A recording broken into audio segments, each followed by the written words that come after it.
इस समय हमारा समाज सबसे ज़्यादा अहमियत पैसे को देता है, लेकिन उससे भी ज़रूरी कोई चीज़ ज़िंदगी में है तो वो है आपका एजुकेशन, आपका पढ़ा लिखा होना। अगर आप मेरी बात से असहमत हैं तो आप पवन सिंह के बारे में जानेंगे तो मेरी इस बात से सहमत होने में जरा भी वक्त नहीं लेंगे। पवन सिंह ने भाजपा के लिए 10 साल तक प्रचार प्रसार किए, हर उस नेता के लिए प्रचार किया जिन्होंने भाजपा से टिकट भरा था, पूर्वांचल और बिहार से।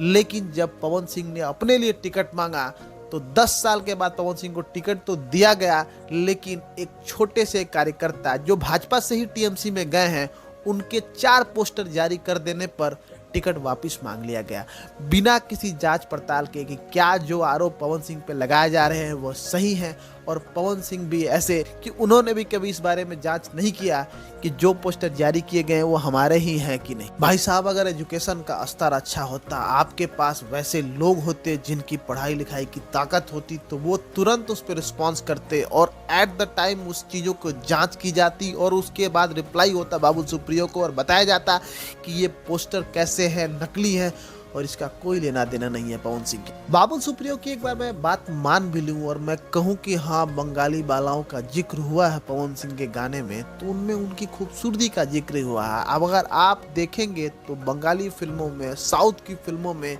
भोजपुरी लोगों का मजाक बनाया जाता है, भोजपुरी फिल्मों का मजाक बनाया जाता है, बॉलीवुड में भी ऐसा होता है। तो क्या हमारे समाज के लोग वैसी फिल्में देखना बंद कर चुके हैं, या वहाँ के लोगों को यहाँ टिकट मिलता है, चाहे वो अमिताभ बच्चन हो, हेमा मालिनी हो, तो वो जीत के यहाँ से नहीं जाते?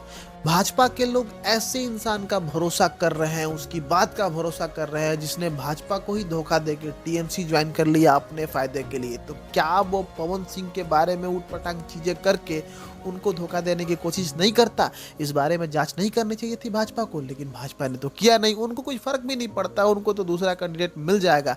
लेकिन पवन सिंह के पास अगर पढ़े लिखे लोग होते तो इस बारे में जांच होती, तो उसी समय सारा कुछ क्लियर हो गया होता।